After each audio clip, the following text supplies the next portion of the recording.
உலகெங்கும் உள்ள கடவுள் அருள் டிவி நேயர்கள் அனைவருக்கும் இந்த மோசஸின் இனிய வணக்கங்கள். இப்போ பார்த்தீங்கன்னா சனி வக்ர பெயர்ச்சி.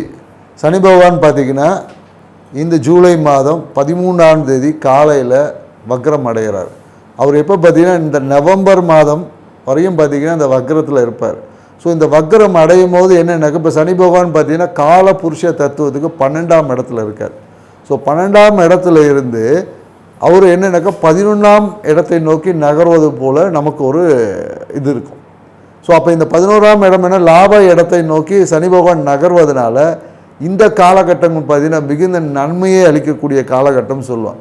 ஏன்னா இவ்வளோ நாள் சனி பகவான் 12லேருந்து நிறைய குழப்பங்கள் தேவையற்ற விரயங்கள் எல்லாமே இருந்திருக்கும். அது எல்லாமே இப்போ மாற்றம் அடைந்து, ஏன்னா இப்போ நிறைய நாட்டிலே பார்த்திங்கன்னா பல பிரச்சனைகள் இருக்கும், இந்த போர் பல விஷயங்கள், இது எல்லாமே பார்த்திங்கன்னா இந்த காலகட்டத்தில் தீர்வுக்கு வருமானா கண்டிப்பாக ஒரு முடிவுக்கு வரும். பார்த்திங்கன்னா நாட்டில் இல்லை உலகத்திலே பார்த்திங்கன்னா அமைதியும் மகிழ்ச்சியும் சந்தோஷமும் மனிதாபிமானம் இந்த காலகட்டத்தில் அதிகரிக்கக்கூடிய காலகட்டமாக தான் இருக்குது. அதனால் ஏன்னா முதல்ல சனி வக்ரம்னா என்னன்றது ஒரு சின்ன புரிதலுக்காக, ஏன்னா நம்ம பார்த்திங்கன்னா பொதுவாக நிறைய பேர் ட்ரெயினில் திருப்பதிக்கார ட்ராவல் பண்ணியிருந்தீங்கன்னு வச்சுக்கிங்களேன். திருப்பதியில் பார்த்திங்கன்னா ட்ரெயின் ரேணிகுண்டா வரை அப்படியே முன்னோக்கி போகிற மாதிரி இருக்கும், சரிங்களா? ஸோ அங்கேருந்து பார்த்திங்கன்னா என்ஜினை மாற்றி பின்னாடி என்ஜினை மாற்றி பின்னாடி இருக்க இடம் முன்னாடியாகவும் முன்னாடி இருக்க பின்னாடியாக மாறி என்ஜின் முன்னாடி போகும். ஆனால் என்ஜின் முன்னாடி தான் போவோம். நம்ம முன்னாடி இருந்தவங்களுக்கு என்ன மாதிரி முன்னாடி போனவங்களுக்கு என்ன மாதிரி ஒரு ஃபீலிங் இருக்குன்னா பின்னோக்கி இருக்கிற மாதிரி ஒரு ஃபீலிங். ஏன்னா நம்ம பார்த்திங்கன்னா சூரியனை சுற்றி தான் நம்ம நீள்வட்ட பாதையில் கிரகங்கள் சுற்றிட்டு வருது. ஸோ அப்போது இந்த சனி கிரகம் அந்த நீள்வட்ட பாதையில் வரும்போது நமக்கு எதிரான திசையில் பயணிக்கிற மாதிரி ஒரு தோன்றல் இருக்கும். ஆனால் அது நேரடி பயன்தான் இருக்கும். ஆனால் அந்த எதிர்மறையான உணர்வுகளால் அந்த எதிர்மறையாக போகக்கூடிய அந்த தாக்கம் இருக்குது பார்த்திங்களா, அதனால் நிறைய பிரதிபலிப்புகள், அதனால் ஏற்படக்கூடிய பிரதிபலிப்பை தான் இங்கே நம்ம பலன்கள் சொல்கிறோம். அந்த பலன்கள் இந்த இவ்வளோ நேரம் பார்த்திங்கன்னா சனி பகவான் யாருக்கெல்லாம் நன்மையான பலன்களை கொடுத்தாரோ அவருக்கெல்லாம் இப்போ இந்த காலத்தில் நன்மையான பலன்களை கொடுக்க முடியாத ஒரு சூழல் ஏற்படும். இவ்வளோ நாள் அசுப பலன்கள்லாம் சில ராசிகளுக்கு வந்திருக்கும், அவங்களுக்கு எல்லாமே இப்போ பார்த்திங்கன்னா அபரிவிதமான திடீர் அதிர்ஷ்டம் திடீர் நன்மைகள் எல்லாமே கொடுக்க போகிறார். என்னக்கா இந்த சனி பகவான் பார்த்திங்கன்னு வச்சுக்கிங்களேன், இப்போ 12ஆம் இடத்துல இருந்து 11ஆம் இடத்தை நோக்கி அவருடைய பார்வைகள் அவருடைய எதிர்மறையான விஷயங்கள் அதை நோக்கி பார்க்கறதுனால அப்போ என்னன்னாக்கா பல பேருக்கு வெளிநாட்டிலேருந்து எப்போ வரலாம் ஊருக்கு வரலாம் அப்படின்னு நினைக்கக்கூடியவங்களுக்கு எல்லாமே பார்த்திங்கன்னா ஊருக்கு வரக்கூடிய வாய்ப்புகள் உருவாகும். அதே போல் என்னன்னாக்கா ஏன்னா இவ்வளோ நாள் விரயமாகவே இருக்குது, எங்கே நமக்கெல்லாம் சனி பகவானை ஒன்றும் செய்ய மாட்டார் போல் இருக்குது அப்படின்ற நினைக்கிறதுக்கு எல்லாமே திடீர் அதிர்ஷ்டமாக அப்படியே என்ன நடந்துச்சுன்னு தெரியாது இல்லையா. அந்த 360 டிகிரி சேஞ்சஸ் மாதிரி தொழிலில் பார்த்திங்கன்னா லாபம் அதிகரிக்கும், திடீர் ப்ரொமோஷன் நிறைய பேருக்கு கிடைக்கும். ஏன்னா 11ஆம் இடம் என்பது லாபம் மன மகிழ்ச்சி.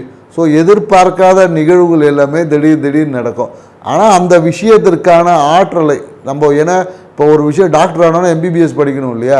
ஸோ அதே போல் தான் இந்த சனி பகவான் கொடுக்கக்கூடிய இந்த பலன்களை பெறறதுக்கான ஆற்றலையும் தகுதியும் நம்ம வளர்த்துக்கணும். நம்ம எப்போதும் ஆன்மீகத்தில் சொல்லக்கூடிய ஒரு விஷயம் என்னன்னாக்கா இறைவன் கொடுக்க தயாராக இருக்கார், நம்ம வாங்கிறதுக்கான ஆற்றலை பெருக்கிக்கணும்.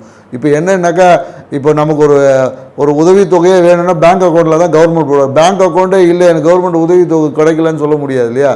அப்போ அதுக்கு முன்னாடி பேசிக் குவாலிஃபிகேஷன் நம்ம பேங்க் அக்கௌண்ட்டை ஓப்பன் பண்ணணும். ஸோ இந்த மாதிரி தான் ஆன்மீகம் என்பது நம்ம என்ன சொல்கிறோம் அப்படின்னா ஒரு நல்ல விஷயத்தை புரியும். ஏன்னா கோயில்கள் எல்லாம் போனீங்கன்னா அப்போ அந்த பிரசாதம் கொடுப்பாங்க. பிரசாதம் ஏன் கொடுக்குறாங்கன்னு கொஞ்சம் யோசிச்சு பார்த்தீங்கன்னு வச்சிங்களேன், அங்கே இறையருளும் இருக்கும். அதாவது நம்ம சிவத்துக்கு தேவையான ஆற்றலை பூஜை முறையில் இருக்கும், நம்ம உடலை வளர்க்கறதுக்கான உணவையும் கொடுப்பாங்க. அதனால தான் பார்த்திங்கன்னா ஸ்பெசிஃபிக்காக ஒவ்வொரு கோயிலையும் இந்த புளியோதரை லெமன் சாதம் இந்த திருப்பதி போனால் லட்டு இந்த மாதிரி அங்கே உடலும் உயிரும் ஒரு சேர வளரணும். அதை தான் அர்த்தநாரீஸ்வர தத்துவமே சொல்லும். ஏன்னா சிவபெருமானே தன் உடம்புல பாதியை சக்தி கொடுத்துருப்பாரு. அப்போ என்னன்னாக்கா இரண்டும் ஒரு சேர வளர்வது தான் அந்த நிகழ்வு முழுமையிடும். அதை தான் பரிகாரத்தில் கூட மோஸ்ட்லி எங்களுடைய வாடிக்கையாளருக்கு நம்ம சொல்வது என்னக்கா இரண்டும் ஆழம் வரையணும் அறிவும் வளரணும்னு சொல்லுவாங்க இல்லையா. ஸோ அதே போல தான் நம்ம உயிரும் வளரணும், அதே மாதிரி அந்த உயிரான நிற்கக்கூடிய அந்த உடம்பு சரீரம் இதையும் நம்ம வலுவாக வச்சுக்கணும். அதுக்கு தான் சித்தர்கள் அந்த காய கற்பங்கள்லாம் பண்ணாங்க. ஸோ அதனால் நம்ம இங்கே என்ன சொல்லலாம், பரிகாரம் என்பது இரண்டையும் சம அளவுக்கு மாற்றங்கள் நிகழ்த்தும் போது தான் அந்த பரிகாரம் என்பது முழுமையடையும். அப்போ தான் அந்த காரிய தடை என்பது நீங்கள் மேலும் உங்கள் வாழ்க்கை வளர்ச்சிக்கான விஷயம். நாம் இங்கே என்னென்னாக்கா ஒருமனே மந்திரத்தை மட்டும் சொல்லிட்டு போயிட்டே இருக்கோம், ஆனால் வாழ்க்கை முறையில் நம்ம மாறுவதில்லை. நீங்கள் மந்திரங்கள் சொல்வதுமெல்லாம் உங்களுடைய ஆத்ம பலம் வந்து அதிகரிக்கும். அந்த ஆத்ம பலம் செயல்படுவது உங்கள் உடம்புல தானே இருக்கும். அப்போது தேவ பலமும் அதிகமாகணும் இல்லையா? அப்போ அதுக்காக தான் சில பார்த்தீங்கன்னா நமக்கு அந்த உடல் ரீதியான சில என்ன சொல்லுவாங்க பழக்க வழக்கங்கள், இந்த உடலை பாதுகாத்து உடலை மெயின்டைன் பண்ணக்கூடியது. இந்த இடத்துல கறி சாப்பிடக்கூடாது, இந்த இடத்துல வெஜிடேரியனாக இருக்கணும், சைவ உணவை எடுத்துக்கணும், இந்த மாதிரியான விஷயங்கள் சொல்வது வந்து அந்த அந்த உயிர்த்தன்மையை பேலன்ஸ் பண்ணக்கூடிய உடலும் சப்போர்ட் பண்ணணுன்றதுக்கு தான். ஸோ இதை நம்ம புரிஞ்சு நம்ம ஒவ்வொரு பரிகாரத்தை நீங்கள் செஞ்சு பாருங்கள், கண்டிப்பாக சக்ஸஸ். ஏன்னா என்னுடைய நேர்களுக்கு என்னுடைய வாடிக்கையாளருக்கு நம்ம சொல்வது என்னென்னாக்கா, பரிகாரம்னா அது பரிகாரமாக இருக்கணும், சும்மா ஒரு சம்பிரதாயம் மாதிரிலாம் இருக்கக்கூடாது. அந்த நிகழ்வு நடக்கணும்னா இந்த குறிப்பிட்ட நாள் இந்த நிகழ்வு நடக்கணும், அதுக்கான ப்ரிப்பரேஷனும் நம்ம போகும்போது வாழ்க்கை வெற்றியாக இருக்கும். அதே தான் இந்த இந்த சனி பெயர்ச்சிக்கு நம்ம சொல்லுவோம். ஏன்னா சனி வக்ரம் அடைகிறாரு. ஸோ இவருடைய வக்ரம் அடைந்து சில நிறைய ராசிக்கு பதில் நற்பலனை கொடுக்க போகிறாரு. இந்த நற்பலனை பிறகுதான தகுதியை நம்ம வளர்த்துக்கும் போது நம்ம வாழ்க்கை எப்போதும் மகிழ்ச்சியான விஷயமா இருக்குன்றதான் சொல்கிறோம். வாங்க வீடியோக்குள்ளே போகலாம். கும்பராசி பார்த்தீங்கன்னு வச்சுக்கிங்களேன், ராசி அதிபதியான சனி பகவான் 2ஆம் இடத்துல இருக்கார். இவ்வளோ நாள் பார்த்திங்கன்னா குடும்பத்துக்காக வருமானத்துக்காக அப்படியே ஓடி ஓடி உழைச்சிங்க. ராசியில் பார்த்திங்கன்னா இப்போ ராகு பகவான் இருக்கார், 7ல் கேது பகவான் இருந்து உங்களை பார்க்குறாரு. ஸோ இந்த சூழலை தான் உங்கள் வாழ்க்கை எப்படி இருக்கும் நீங்களே யோசிச்சு பார்த்தீங்கன்னா, வெளியே பார்க்க பிரம்மாண்டமாக இருக்கும், உள்ளே பார்த்தீங்கன்னா அப்படியே என்ன சொல்கிறது, உங்கள் மனைவியோட குடும்பத்தில் கணவன் மனைவி உறவு என்பது அந்த அளவுக்கு சுமூகமாக இல்லாமல் ஒரு நெருக்கடிக்குள்ளே தான் இருக்கும். மேலும் என்னென்னா, இந்த காலகட்டத்தில் குழந்தைகளால் ஒரு அழுத்தம், குழந்தைகளை மெயின்டைன் பண்ணுறதே ஒரு பெரிய பிரச்சனையாக இருக்கும். இது கும்பராசிக்காரங்களுக்கு எப்போதும் நடக்கக்கூடிய ஒரு விஷயந்தான். குழந்தைகளை பிரிவதற்கு கூட இந்த காலகட்டத்தில் வாய்ப்புகள் இருக்குது. ஏன்னா சனி வக்ரம் அடைந்து உங்களை நோக்கி வரும்போது ஏதோ ஒரு காரணம் காட்டி நீங்கள் ஒன்று பேசுவீங்க, அதை தவறாக புரிஞ்சுப்பாங்க. அதனாலேயே உங்கள் கணவன் மனைவி உறவுக்குள்ளே சிறு சிறு பிரச்சனைகள்லாம் ஏற்படும். மேலும் என்னென்னாக்கா, உங்கள் லாபத்தை அதிகரிக்கணும்னா நீங்கள் குரு வழிபாடு செய்வது உங்கள் லாபத்தை எப்போதும் அதிகரிக்கும்.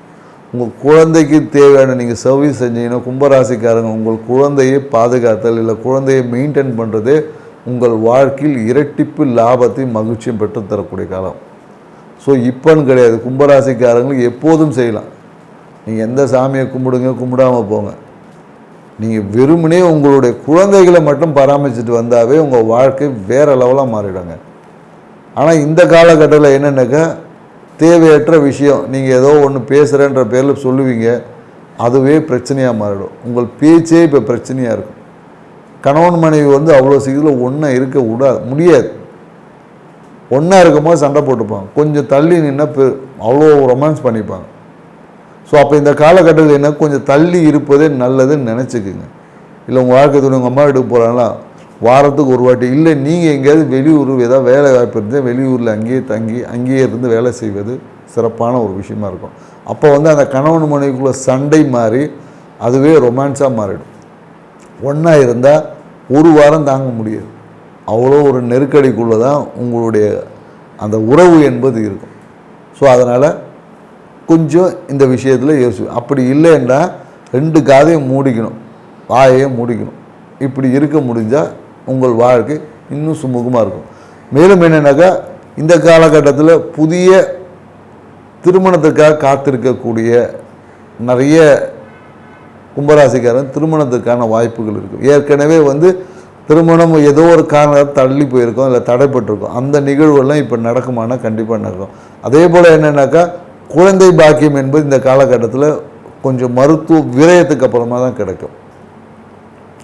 குழந்தை பாக்கியத்துக்காக வெயிட் பண்ணக்கூடிய கும்பராசிக்காரர் மருத்துவ விரயத்துக்கு அப்புறமா தான் குழந்தை பாக்கியம். இந்த காலகட்டத்தில் மனம் வந்து ஏதோ ஒரு மாயையில் சிக்கிற மாதிரி இருக்கு, செய்வினை வச்சா மாதிரி இருப்பாங்க. பார்த்திங்கன்னா இவங்களுக்கு யாரும் வச்சே இருக்க மாட்டாங்க. இவங்களே இவங்களோட பிரச்சனைகளை இவங்களோட ஒரு மாயையான உலகத்தில் சிக்கி யார் சொன்னாலும் கேட்க மாட்டாங்க. எதுவும் யார் என்ன சொன்னாலும் இவங்க மைண்டில் இந்த காலகட்டத்தில் ஏறுமானம் ஏறாது. கூட சனி பகவான் வந்தாருன்னா சுத்தம் ஞாபகம் மறதி அப்படி இருக்கும். ப்ரெசன்ஸ் ஆஃப் மைண்டே இந்த காலகட்டத்தில் கும்பராசிக்காரர்களுக்கு குறைவாக தான் இருக்கும். நீங்கள் சொல்லி முடிச்சதுக்கப்புறம் தான் என்ன சொன்னேன் அப்படின்னு கேட்பாங்க. நீங்கள் வேணால் செக் பண்ணி பாருங்கள். ஏன்னா அவங்க கவனம் இங்கே இருக்காது, எங்கேயோ அந்த மூட் ஸ்விங் சொல்லுவாங்களே, இது அதிகமாக இருக்கும். பொதுவாகவே அவங்களுக்கு மூட் ஸ்விங் இருக்கும். பெண்களுக்கு பார்த்தீங்கன்னா கும்பராசி இருக்கிற பெண்களுக்கு வந்து மூட் ஸ்விங் இருக்கும். இந்த காலகட்டத்தில் இன்னும் அதிகமாக இருக்கும். நீங்கள் பேசி முடிச்சதுக்கப்புறம் தான் என்ன சொன்னீங்கன்னு திருப்பி கேட்பாங்க. ஸோ அந்த மாதிரியான காலகட்டங்கள்லாம் இந்த காலகட்டம் இருக்குது. அதனால் என்னென்னாக்கா இவங்களுக்கு ஒன்றுமே என்னென்னாக்கா மனதை அமைதியாக வச்சுக்கிறது மட்டும்தான் இந்த காலகட்டத்துக்கு பரிகாரம். மன அமைதிக்கு தேடி ஆன்மீக விஷயங்கள், ஆன்மீக பாடல் கேட்பது, ஆன்மீகம் சார்ந்த விஷயங்கள் ஈடுபடுவது, இது எல்லாமே உங்கள் வாழ்க்கையை அடுத்த ஒரு நிலைக்கு இருக்கும். வரக்கூடிய பிரச்சனையே பெருசாக்காமல் சின்னதாக முடிச்சிடும். அப்படி இல்லைன்னு வச்சுக்கோங்களேன், உங்கள் உறவை பிரச்சனை கூட. ஏன்னா இந்த காலத்தில் உங்களுடைய உறவை அனுசரித்து போவது மட்டும்தான் உங்கள் வாழ்க்கையில் தீர்வே. நான் அட்வைஸ் சொல்கிறேன், நான் நல்லது சொல்கிறேன், நான் மாற்றுறேன் அப்படிலாம் இருந்தீங்கன்னா மாற்ற வேண்டியது, மாற வேண்டியது நீங்கள் தான். கும்பராசி நேயர்களே, அதை மட்டும் புரிஞ்சுக்கோங்க. அடுத்தவங்களெல்லாம் உங்களாலலாம் மாற்ற முடியாது. முதல்ல நீங்கள் மாறுங்க. நீங்கள் மாறினாவே அடுத்தவங்களாம் நல்லா தான் இருக்கான். ஏன்னா நீங்கள் தான் உங்கள் பிரச்சனையே உங்ககிட்ட தான் இருக்குது. நீங்கள் பிரச்சனையே உங்ககிட்ட இருக்குதுன்னு சொல்லாமல் நீங்கள் கரெக்டாக இருக்கீங்க, அடுத்தவங்க தான் பிரச்சனை பண்ணுறாங்கன்னு நினச்சிக்கோங்க. இதுதான் உங்களுடைய வாழ்க்கைக்கான பிரச்சனையே. ஸோ முதலில் உங்ககிட்ட மனமாற்றத்தை ஏற்படுத்துங்க. மற்றவங்கக்கிட்ட நீங்கள் மாறவே தேவையில்லை, அது ஆட்டோமேட்டிக்காக மாறி தான் இருக்குது. ஸோ அதனால் உங்களுக்கு எதிர்பார்த்த நன்மைகள் எல்லாமே உங்களுக்கு கிடைச்சோம். ஸோ இதுதான் நம்ம கும்பராசிக்காரங்க சொல்லுது.